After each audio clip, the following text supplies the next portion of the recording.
Ladies and gentlemen, welcome to Batak. It's the last day of our festival and we have our second session for today. It's Wajid Ali Shah, and we're extremely happy and welcome on stage Rosie Llewellyn-Jones, who is introduced by William Dalrymple. This session is presented by Denik Bashkar. It's a great pleasure and privilege to introduce an old friend and someone who's been of enormous kindness and assistance to me in my work over many years, Rosie Llewellyn-Jones, who has, over a period of 30 years, produced a remarkable series of books which have focused on one city in one period. Lucknow during the 18th and early 19th century, and she's come at it from every angle. First of all with Claude Martin, and then amazing books on the relationship between the Nawabs and the British,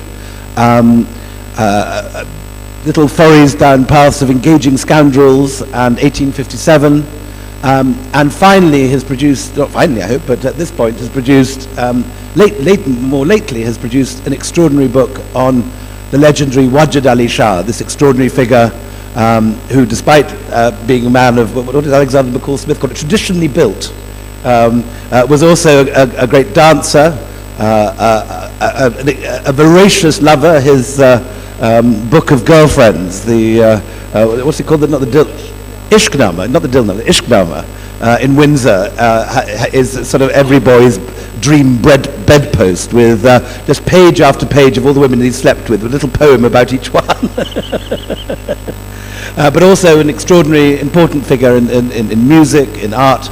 My very stuffy Princep Calcutta great uncles had the house and garden reach next door to that, into which Wajid Ali Shah took exile in 1856. And in William Princeps' memoirs, there was a lot of huffing and puffing about all the immoral goings on over the garden wall. And I would give anything to have a stepladder and be able to peer into that garden. But the nearest we've got instead is Rosie Llewellyn-Jones. So please, a big round of applause for this remarkable scholar.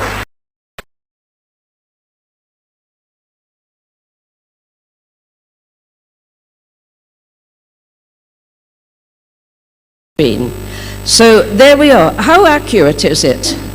Yes, I think it's reasonably accurate. It was based on a story by Munshi Premchand, who wrote it in 1924. So it is just possible that people who had known Wajid Ali Shah towards the end of his life, living in Garden Reach in Calcutta, might have known Premchand, or Premchand may have spoken to these people, so there may be an oral memory there. But the film has taken on a life of its own. So I want to try and stretch the events. I want to look both at the Nawab's early life and what happened to him in later life. This book was quite a long time in the making, 4 years or so, and it was published in 2014 by Hearst Publishers, because I wanted an English publisher. I'm probably, without boasting, better known in India than I am in Britain, so I deliberately wanted a British publisher. Then it was picked up by Random House here, and it's doing very well. I hope it is appreciated. And here's a picture of the man himself. As Willie said, he was traditionally built. I think we can use the word fat without fat shaming. And we know he was a very, very big man. And this was inherited because, in fact, his great-great-great-uncle, the Nawab Asaf-ud-Daulah, who moved the capital to Lucknow, was an enormous man. And there are written descriptions of him actually being too fat to get onto a horse. And also, at a very early age, Asaf-ud-Daulah lost all of his teeth. He's described as being a toothless young man, and this explains why the kebabs of Lucknow are so famous for being palatable, because he couldn't chew meat. So there you are, a little anecdote to put this in the picture, so this largeness is inherited. It passes down through some of the family. In fact, Wajid Ali Shah's great uncle, who went to London more or less for sightseeing, stood on a weighing scales in Manchester, and he registered 23 stone, and he sort of stepped off it rather quickly, saying "Bapri Bap." So bigness runs in the family. There is a handicap which Wajid Ali Shah and I share. We're both deaf. I'm really quite deaf, so if anyone wants to ask me questions at the end, I'd appreciate it if you kept them short, so if necessary, Willie can repeat them. But Wajid Ali Shah's deafness is not really that well known, and I think we have to give him credit for overcoming this handicap. And we know exactly when it was happened. As a young boy, he was tutored by Emmett Ali Khan.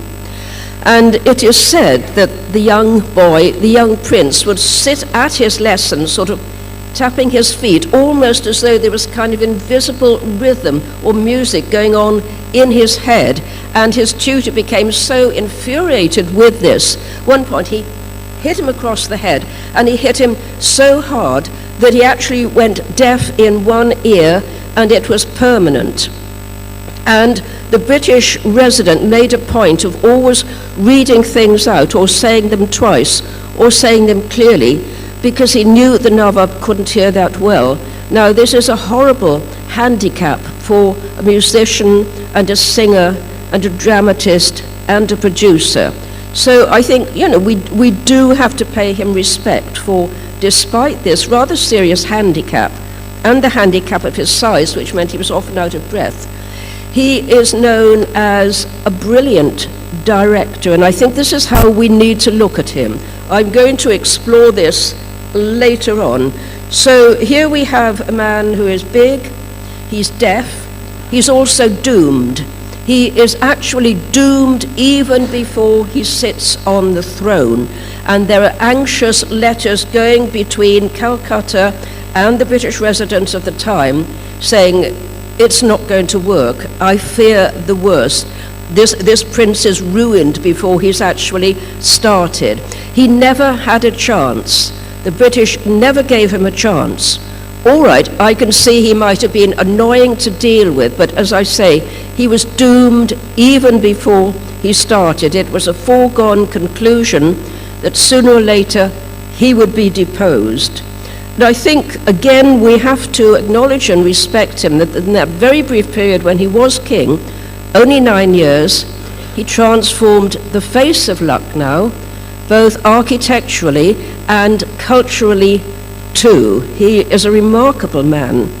He has divided opinion very sharply between British commentators, writers, critics, and the Indian perception of him. The British couldn't say anything bad enough about him. Indians find him a great romantic figure, which to some extent is true, but I wanted to see if there was any middle ground, and this was one of the reasons that I wrote my book, and I hope that this will be the start of much more research on him. Two scholars in London, and it's always interesting to see a photograph of these mythical, almost mythical characters. And I think if you look at this man, you can see his crown, so he's obviously royal. Look at the disappointment in his face. Look at the rings under his eyes. He is a disappointed man. And it was from this photograph that the watercolor I showed you before was painted, which is how I know the watercolor is post-1858.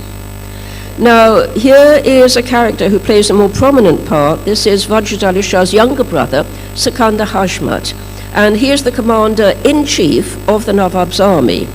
So by 1856, he's not commanding anything at all because the British, on annexation, have disbanded the army. And again, what's interesting about this photograph, which also belongs to a descendant, is that it's what we call an embellished photograph. That is, the photograph of the prince himself has been added to. So he's got a cape and he's got a crown, and he's got the osprey feather on top. So it's an ordinary portrait which has been decorated.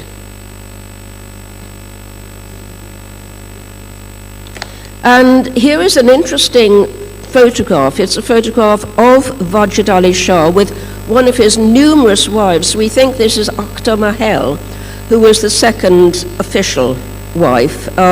You probably realize the difference between the nikah and the muta marriages. So she's sitting here very demurely downcast. She's about 18 years old, and a little child is sitting on the king's lap.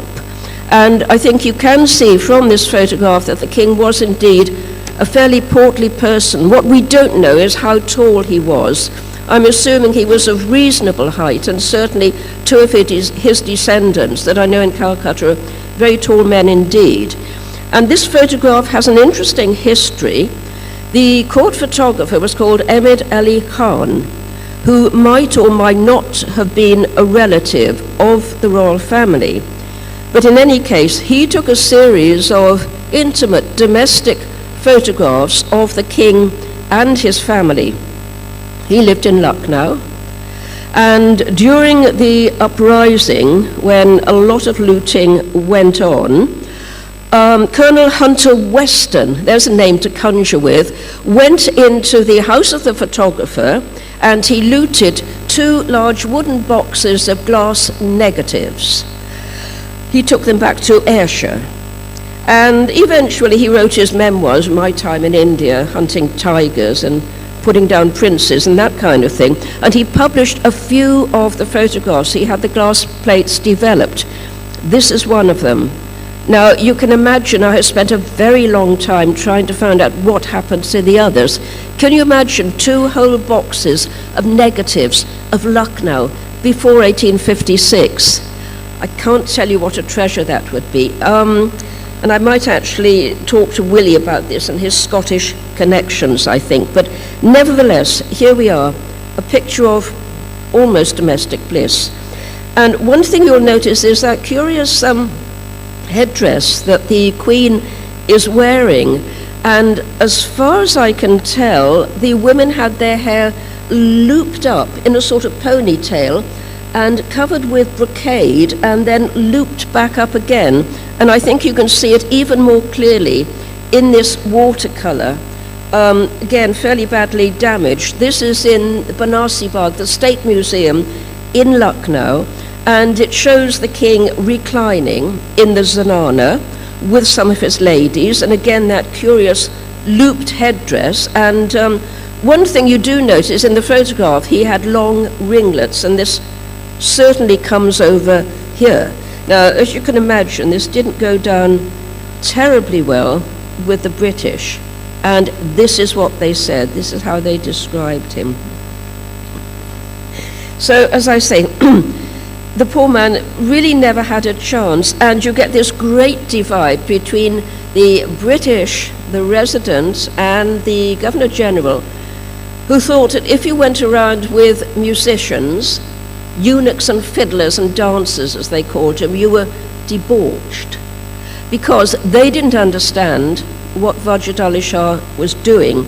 So this really leads to the great divide between a creative man, but his creativity is not being recognized. He was criticized, as it says here, for pushing aside business, but the fact is that the Nawabs, the rulers of Lucknow, had been emasculated many, many years ago. They had a minimal army, but it was mainly there for protection duties, bodyguards. It certainly wasn't there for fighting. It never presented any opposition at all to the British. It wasn't a danger. There was almost unlimited money coming in, and because the Nawabs couldn't rule, they were encouraged to do other things like building palaces, cultural entertainments, all kinds of things that we would perhaps regard as slightly frivolous. The development of cuisine, Nawabi cuisine, is famous. So even if the king had wanted to, he really was a fairly impotent ruler. He did invent a plan for collecting land revenue in a more efficient manner, And it was brushed aside by the British government, who said, no, we'll take over the country, we'll do it properly. He didn't stand a chance. So he indulged himself in pleasure. Why not? He is supposed to have married about 372 wives, and that's more than one for every day of the year.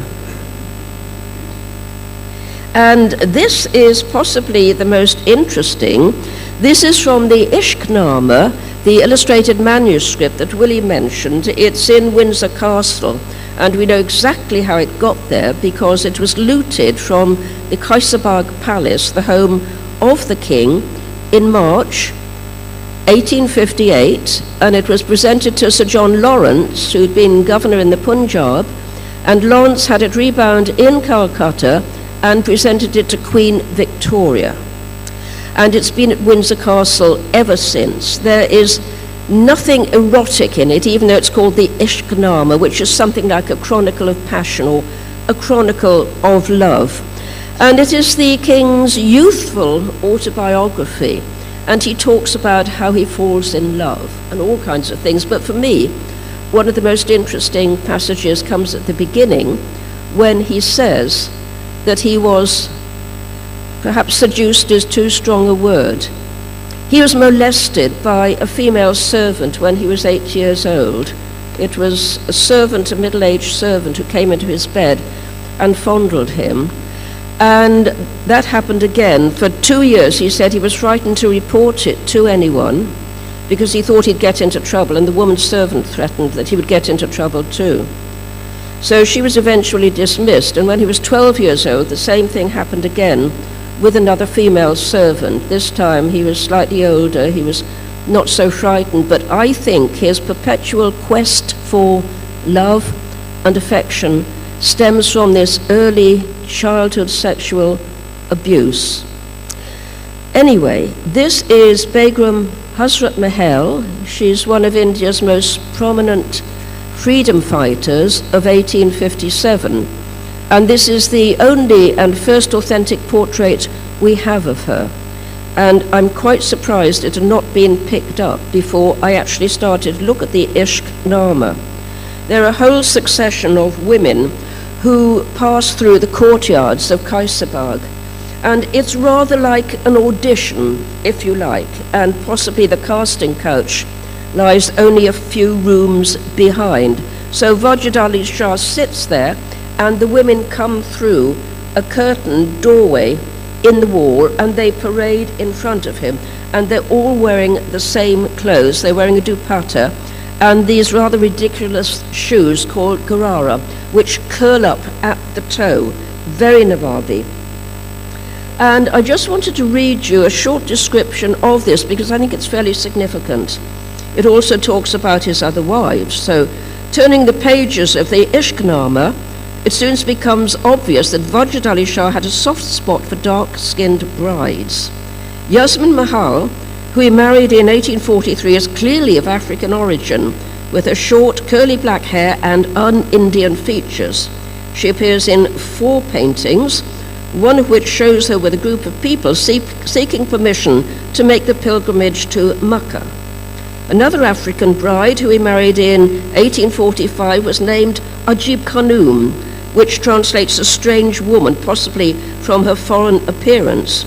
But most intriguingly of all, a recent examination of the old land-holding records in Awadh by an Indian scholar has shown that Begum Hazrat Mahal's father was a slave called Amba, and this is a name which is given almost exclusively to black African men, coming mainly as slaves to India. And Amba, her father was owned by one Ghulam Hussain Ali Khan. Her mother was called Maha Afsa, and she was Umba's mistress, not his wife. There's no doubt that Wajid Ali Shah for a short time was completely besotted by Hazrat Mahal, writing her many poems. She appears only once in the Ishqnama. This is folio 155. It's the only portrait known of her at present. And she's a dark-skinned woman with no obvious African features, but it is quite clear that she was at least part African, part Indian.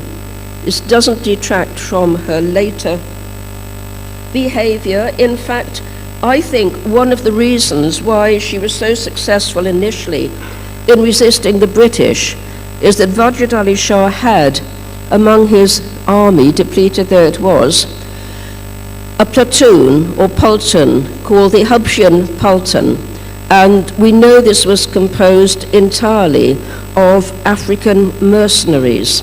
And I think that Begum Hazrat Mahal's mixed blood gave her a certain respect among these men who fought bitterly against the British. They've never received the recognition they should have. This is one of my hobby horses, if you like. So this is what Begum Hazrat Mahal actually looked like. This is a marvelous painting. It belongs to somebody in the audience, and I'm extraordinarily grateful that they very kindly let me reproduce it in my book. It's the Kaisabag.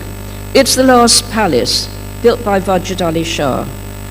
Built within 4 years, occupied only for another 4, because he only lived to enjoy the palace for 4 years. It was annexed along with the whole of Lucknow in 1856. But for the moment, we can enjoy this as it was. It was the scene of all kinds of musical events. And Wajid Ali Shah was an extraordinarily gifted dramatist, among other things. One of his first productions was Lord Krishna and Radha. He was telling the story of these two Hindu lovers, and to some extent, he identified himself with Lord Krishna. He even used the name Kanhaya at times, which is an epithet of Lord Krishna. And I think it's fairly easy to see why, because Krishna, the great lover, things with milkmaids, Radha, and that kind of thing. And you can visualize Wajid Ali Shah standing there wobbling a little bit with the flute. So that was one of his first performances. He also wrote a series of masnavis, which are rhyming poems based on the theme of love, the river of love, the ocean of love, that kind of thing. And he dramatized them. But instead of a one-off event, you crowd along to see it, they lasted for well over a month, because one scene would be played one evening in one place, here for example, in the heart of Kaisabag, and the next evening it would be at a slightly different venue. And it went on for a very long time. There were occasional intermissions when you had an evening off. But you can see why the whole thing cost 12 lakhs of rupees to put on. It had a cast of literally thousands. There were dancing girls who were called the fairies, and they had embroidered wings. And there were soldiers, and there were jugglers, and there were acrobats, and there were bands, and there was food, and it was a marvelous entertainment. This is, as far as I can tell, the only visual representation we've got of it.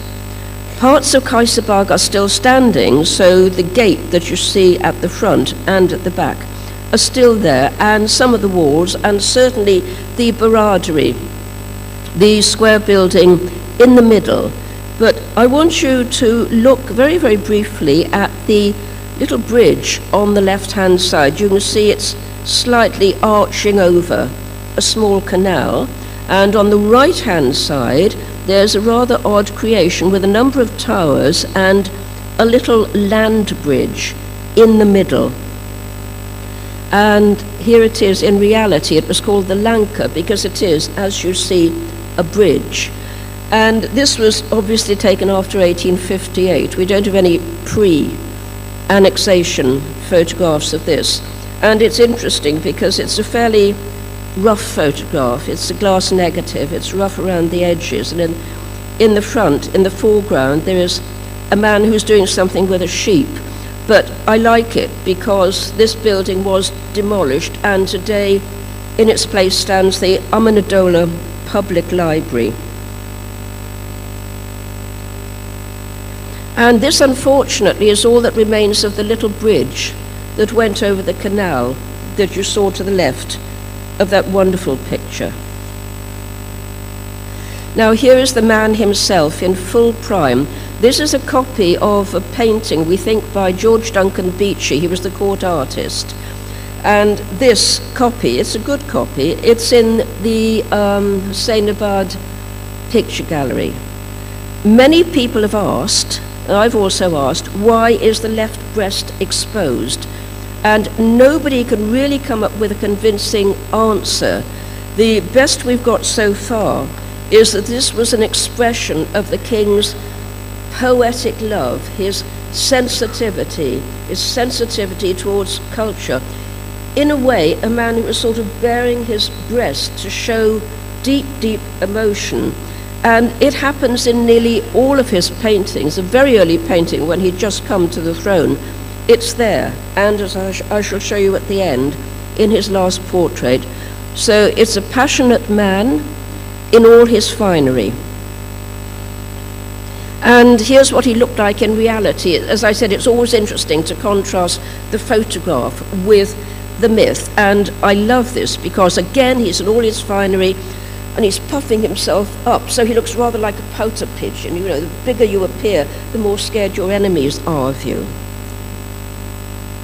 But this is perhaps more interesting. This shows the spring festival of Basant, which took place and was celebrated in great style on the river Gumti, which runs through Lucknow. And this is one of the reasons why Wajid Ali Shah is still fondly remembered. He was an orthodox Shia, there's no doubt about that. But he also reached out towards the Hindu community, and he reached out by participating in their festivals, by putting on plays like Lord Krishna and Radha, by dressing in Hindu costume. And he was a great syncretist, and again, this is something for which I think he is not given sufficient credit. So here we are, it's a scene on the river. Everyone has been ordered to dress in yellow, so they have, and even the elephants are covered in little yellow cloths. The only incongruous figure is on the top deck, and it is an Englishman in a red coat. And this is the dreaded Sir William Sleeman, who was to become the Nawab's nemesis. Sleeman has been invited along, as the British residents were invited to most of these events. And he's sitting here with his wife and his sister-in-law. And in fact, this portrait was identified by descendants of William Sleeman, who I met. And when I say that Sleeman was the Nawab's nemesis, Sleeman was the resident, and he had been ordered to gather information for which the British could use as really an excuse for annexation, and he did. He did a tour through Awadh in the winter of 1850, and he relayed all kinds of scurrilous information. Sleeman himself is a very interesting character. There's no doubt that he was fairly paranoid, and unfortunately, shortly after he arrived in Lucknow, he broke his thigh. He fell off his horse, he broke his thigh, and he was prescribed opium or opiates for the pain, and you know what that can do to your mind. So there's no doubt that whatever he said about Lucknow was highly colored by his own impressions and his own pain and fantasies. He was dead before annexation took place, and in fact he was not in favor of annexation. What he wanted to do was to set up a council with himself at the head and various other members of the royal family there, including Sikandar Hashmat, the younger brother, because he thought Sikandar Hashmat would be a better ruler. This didn't happen. But it's interesting, this is one of the few occasions in which Sleeman and Wajid Ali Shah are sitting side by side and they're not arguing.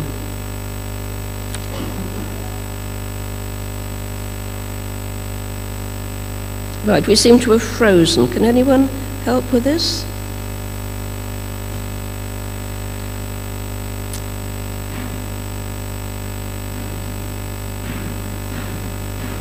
I just want to move to the next slide. Okay, and I can use this. Okay, that's fine. I don't want to dwell too much on the awful events of 1857. I'm sure many of you will be familiar with the siege of the Residency, the 4-month period during the winter of 57-58, when the townspeople of Lucknow did all they could to barricade the city. They knew the British were coming back, and the British did come back. And it took them 2 weeks to fight their way into the heart of the city again. There was wide-scale looting. There was obviously hanging too. We have awful pictures of gallows set up in Kaisabag, the Garden of Pleasure. And a lot of Lucknow was destroyed, and that was deliberately so. It was almost as though the British were venting their fury on the buildings that had housed the rebels as they saw it, as though mere structures of stone and brick and plaster could harbour mutiny itself. And this is why we really don't have that much of the Kaisabag left. It's very sad. When you wander around, you can see at the footing of new buildings, the old bricks, you know something was there. Wajid Ali Shah's mother was not going to take annexation lying down. She was a very strong-minded woman, and she said, I will go and see Queen Victoria. She's also a mother. She will help restore the kingdom. In fact, she said, my kingdom, which says something about how she thought about it. So she goes to England with Sikandar Hashmat, her younger son, and her grandson, Prince Hamid Ali, the heir. And she is unsuccessful. She does get to meet Queen Victoria, but it is only a polite meeting. There's no chance she's going to get the kingdom back, because Queen Victoria, of course, doesn't have the power to restore the kingdom.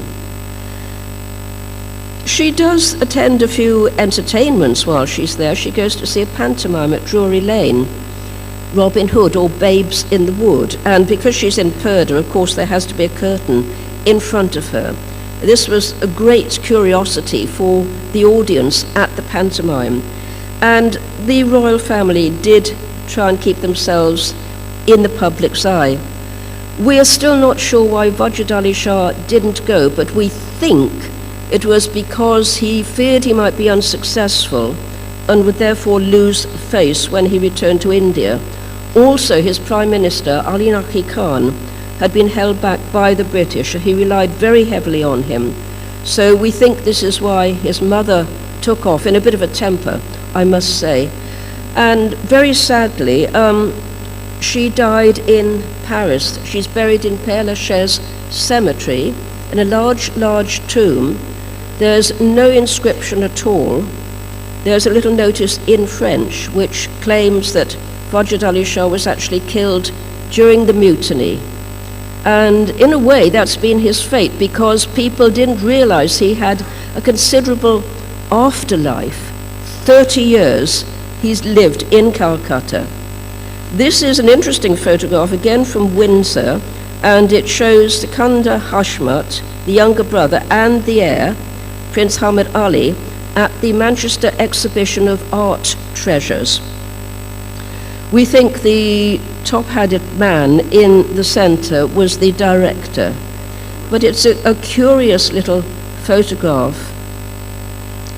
Unfortunately, the Queen Mother wasn't the only person to die on that ill-fated mission in Europe, because only a month after her death, after she'd been buried with some ceremony in Paris, Sikandar Hashmat died too. We have a copy of his death certificate, and it says that he died from water on the lungs, or pleurisy. It's a very vague term. So I think we have to assume it was pneumonia, and he may well have caught it when he was standing on that bitter January day at his mother's funeral in Père Lachaise cemetery. It's a very sad story. Also, one of his wives was delivered of a little girl who died when she was only 18 months old, and she's buried in the old Paddington Cemetery in London. So there are traces in Europe of this ill-fated mission. This is Fort William. It's obviously difficult to get a contemporary photograph of it today for security reasons, so this is one of the gateways. And the reason it's here is that during the events of 1857, the British were very worried about Wajid Ali Shah because one of the reasons for the uprising was the fact that he had been deposed. Many of the men in the Bengal army, which mutinied, actually came from Awadh. And they said, what has our king done? He's always done whatever the British asked him to do. He's given them a lot of money. Why has he been deposed? So, in a way, he was the focus of the revolt. Though, interestingly enough, he is found to be supporting the British. Once he's been imprisoned in Fort William for his own good, as the Governor-General says, he starts writing, saying, look, if you let me out, I can actually, raise an army and we'll fight the mutineers. And this is absolute heresy for many people who actually see him as a figurehead, albeit an absent one, of the great uprising. What he thought in private, we don't know, but certainly he's on record as supporting the British, not really seeming to resent the fact that he's in Fort William for 2.5 years for his own good. All right, he's fairly well looked after. He gets food coming in from Garden Reach, his home in Calcutta, where he's settled. His family are bringing him food. He's seen every day by a doctor, because if anything happened to him, you can imagine how inflamed people would have become. So he's very, very carefully looked after. And he's complaining all the time of dyspepsia and indigestion, headache, neck ache. He says, I'm really missing the women in my harem, and if you let me out, I will fight for you. A little-known episode. So eventually they do let him out, and the reason they let him out is a real fudge, just like the reason for putting him in was a fudge. They say, well, Begum Hazrat Mahal, your ex-wife, has now disappeared to Nepal, so we think it's safe to let you out. And then he goes absolutely mad and calls her a disgusting woman, nothing at all to do with me, a harlot, and all kinds of frightful things. He is really bad-mouthing her. And he's not very complimentary about their son, Burgess Khadr, either, who was actually crowned temporary king in Lucknow when Begum Hazrat Mahal was in charge. So he is very divorced from his family, and this is a pattern that actually continues for the rest of his life. This is the Sultan Corner, or it was the Sultan Corner. It's now the head of the director of the railways in West Bengal. I haven't been inside, but it's reputed to be rather grand, and this is the only vestige of what is left of a huge complex at Garden Reach.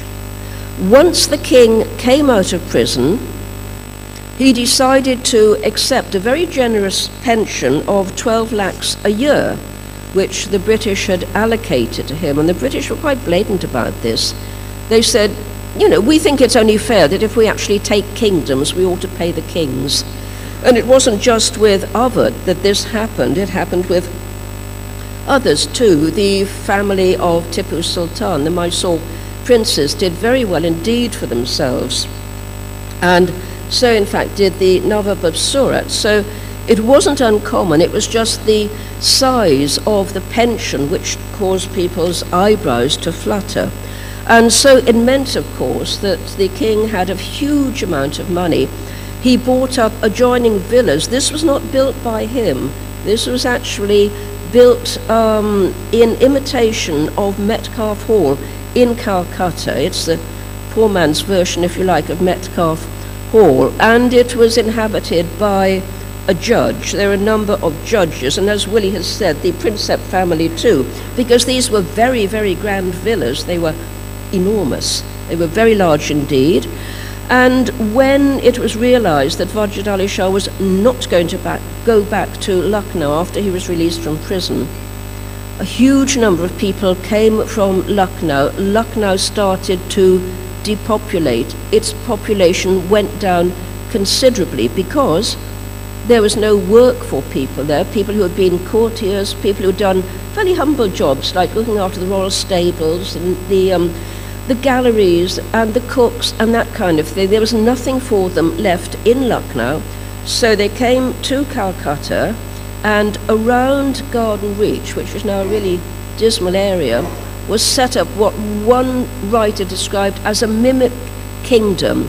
He said, it's a kingdom in miniature.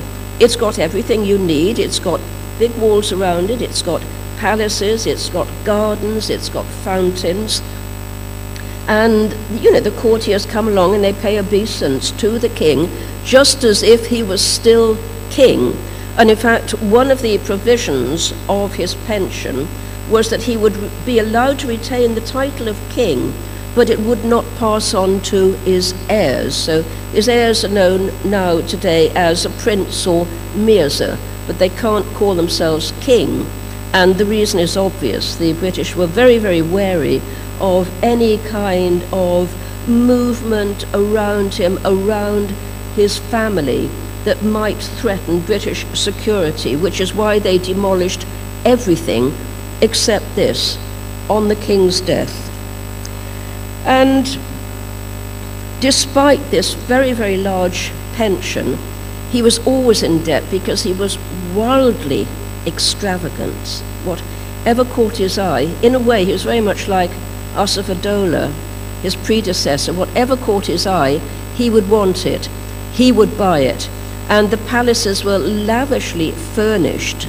There were beds with beaten silver legs, there were tapestries, there were hangings. He had a vast collection of Kashmiri shawls, and also, of course, he was still the patron for artists, for the musicians.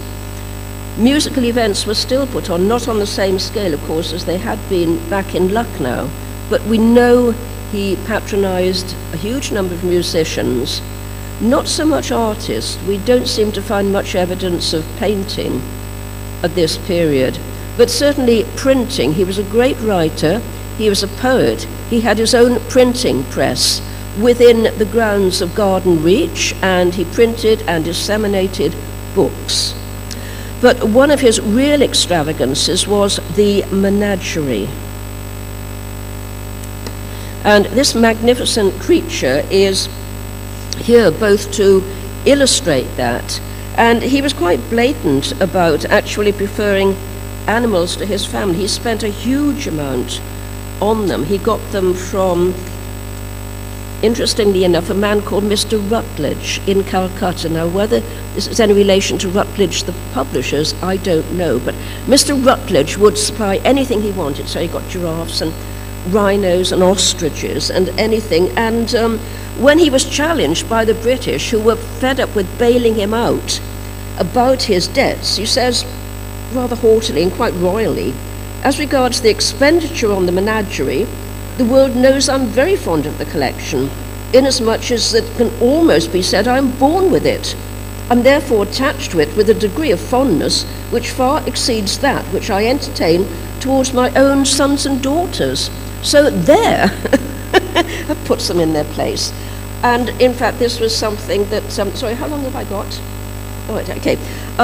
This was something that the British were becoming increasingly concerned about, because they were getting pleas from some of these many, many, many women that he had married. And he was really quite nasty towards them. There were women he'd lived with for 30 years, that he had children and grandchildren with, who would find themselves cast off. And when the resident pulled him up on this, he said, who's going to look after them? Wajid Ali Shah says, they're old. They're no good to me. They can't bear any more children. And the British resident is horrified and said, well, you wouldn't treat a dog like this. So you find the British are having to allocate pensions to the discarded wives. They claim that obviously out of 12 lakhs, Wajid Ali Shah should have been able to provide for them and his children, but he didn't.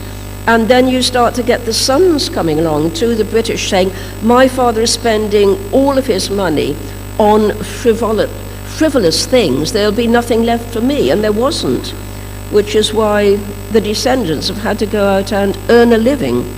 So the end of his life is really sort of mired in controversy, bitterness towards his women. The only thing that did seem to give him pleasure was the menagerie. And there was an awful incident when one of the Bengal tigers escaped and swam over the Hooghly and went into the botanical garden, which is just opposite Garden Reach, and caused absolute mayhem, and they could see it actually through the trees. And what it did was to nearly kill one of the curators in the botanical gardens. It was a German, and his scalp was hanging off. He was taken to hospital. He did survive for a short time. But what this incident did was to really bring out the antagonism from people in Calcutta, mainly Europeans and certainly Germans, against the king. They said, you know, how can you let this kind of medieval kingdom exist so near the heart of British India?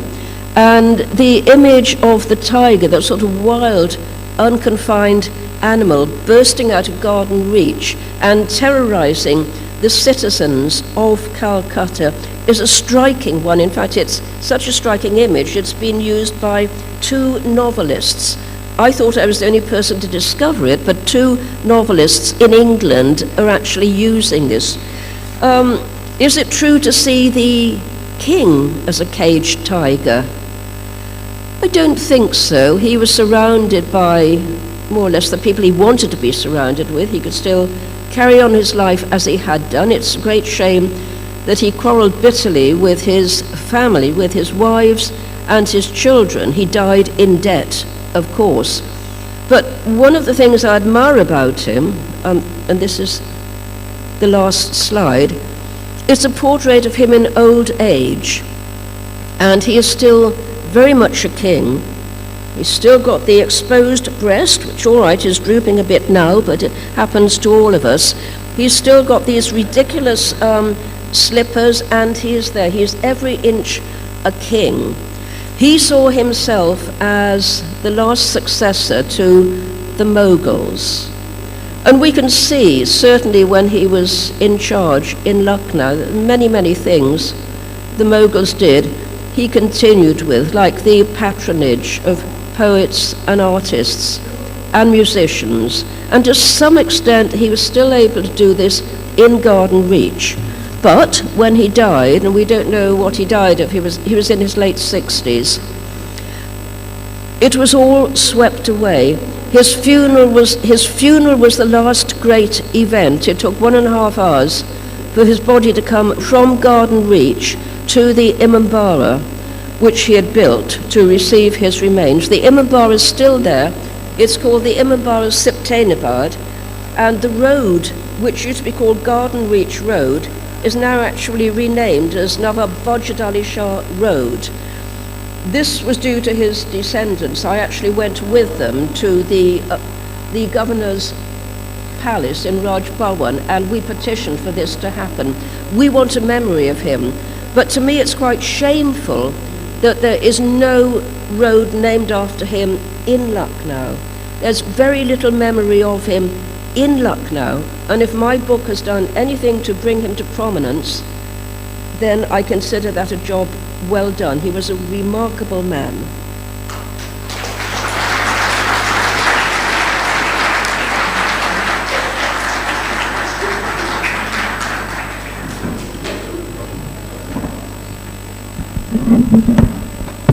We have time for a couple of questions, if anyone would like to ask one. At the front. Wait for the microphone. Good morning, ma'am. I am a grade 12th humanities student. I am also pursuing history. I have done my project on the revolt of 1857, and your book, I am indebted to use your book as a source of my project. So firstly, a great thanks for that. And secondly, I want to know that what inspired you to write a book on a forgotten hero of India's history?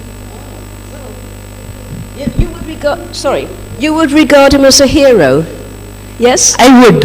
Right, I would. okay. Despite all I've said about him supporting the British and trying to plea bargain his way out of prison. In a sense, because he actually emphasized on things which other rulers didn't, because he emphasized on the architecture, he emphasized the way the Nawabi fashion came into Lucknow. Yes. And he's the most glamorous ruler of Lucknow we remember.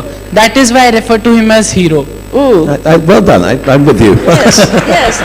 No, I absolutely agree with you, and I think what inspired me was the realization that there was an afterlife after Lucknow. As I said, the French firmly believe he was killed in 1857.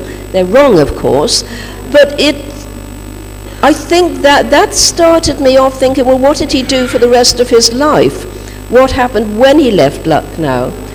And so I started research really from the end of his life to the beginning. I think he's an inspiring person. What I found was that there was no biography in English or written by an English person, if you like. There was nothing at all. Sorry, why don't you sit down? There are a number of very, very derogatory statements by him. So, you know, he occurs in every book about the mutiny, as the British calls it, but then he seems to vanish from the scene. So I thought he does deserve to be better known. You know, this is one of the reasons I had the book published first in England. I want people to know about him. And did I find him an inspiring character? Yes, I think to some extent I did. I think I certainly did. And I'm glad that the book has been well received in Lucknow, and we're working on getting a road named after him. I'm going there next week to see what we can do. Thank you so much. You have to keep fighting. I think one of the nice things that 1857 showed was that the British had, for 30 or 40 years after this period with Captain Mordaunt's cockfight, when everyone's getting on very well, but for 30, 40 years, from about 1830 up to about 1857, the British were describing the Lucknowis as effeminate, as degenerate, and the fiercest resistance they ever met was in this town. They fought harder and more tenaciously than anywhere else in India. Yes, it's true. I mean, sort of one thing Wajid Ali Shah certainly was effeminate. He was also a teetotaler. He never drank alcohol, which surprises some people. He was, as I say, corpulent from an early age, but he was a teetotaler. The Shuja-ud-Dawla was one of the strongest and most handsome men. Lord de Lauriston writes in his memoir that he'd never met a more handsome man than Shuja-ud-Dawla, but the looks got slightly lost in the subsequent generations. Yes, they did. I mean, if you think back to that first picture of him, which is actually a little ivory miniature, which was identified only a few years ago. It's in the Hermitage in Russia, and it was simply called Portrait of an Unidentified Indian, but we knew who it was. You know, this is one of his best portraits. He was a handsome man. He was a very striking person. I have in London a portrait of him as a miniature on ivory of him as a young man, which I'll show you. That's lovely. And with those sort of sweeping ringlets, too. Very handsome figure. One last question. Hand here.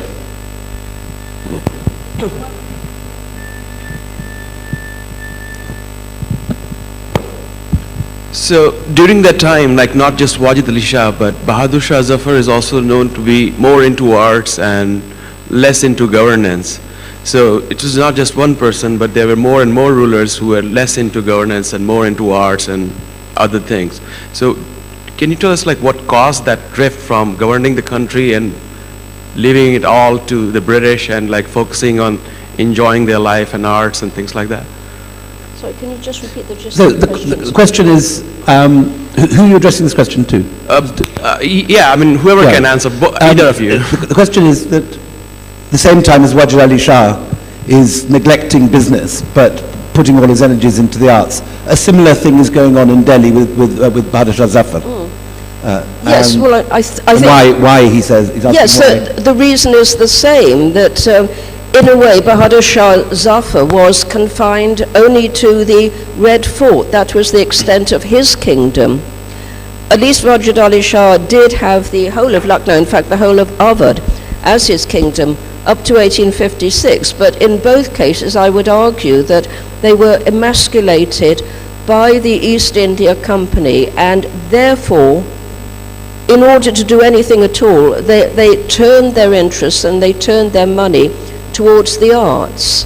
Had that not been the case, then we may not have seen the flowering of arts that we did in Awadh and in other places too. So I suppose you could say in a way the British were doing Indian arts a favour but an awful way to do it. The interesting thing about Zafar is he uses his patronage of the arts as a means of resistance. If you go to Meroli, to Zafar Mahal, the last great structure built by the Mughals before 1857, his grandfather and father had adopted semi-classical styles of the sort that you see in Lucknow, sort of Mughal Baroque. But Zafar very consciously goes back to Shah Jahani architecture. He said, I'm not going to have any of this foreign nonsense. And he is enormously proud in his poems and in his patronage of the culture of his ancestors. He's always trying to get Ghalib to do a dynastic history. He loves the history of his own family and is enormously proud of them, and weeds out the kind of European influence in the arts in Delhi. And so he's incapable. The power is already gone by the time that Zafar comes to the throne in 1837. But he has 20 years when he can assert his cultural dominance, and he does it by trying to go back to pure, as he sees it, the pure Mughal roots, and to exclude, just to ignore the British. The British can go on and administer taxes and do menial things like this, but he's there in the Mushairas, he's patronising Zork, he's patronising Ghalib, commissioning Ghulam Ali Khan and Mazhar Ali Khan to paint their extraordinary pictures, and that's his way of resisting. Thank you. A big round of applause for Rosie, Llewellyn-Jones. Thank you very much, Rosie Llewellyn-Jones, introduced by William Dalrymple. The session, Wajid Ali Shah, was presented by Denik Baskar. Rosie will be available for book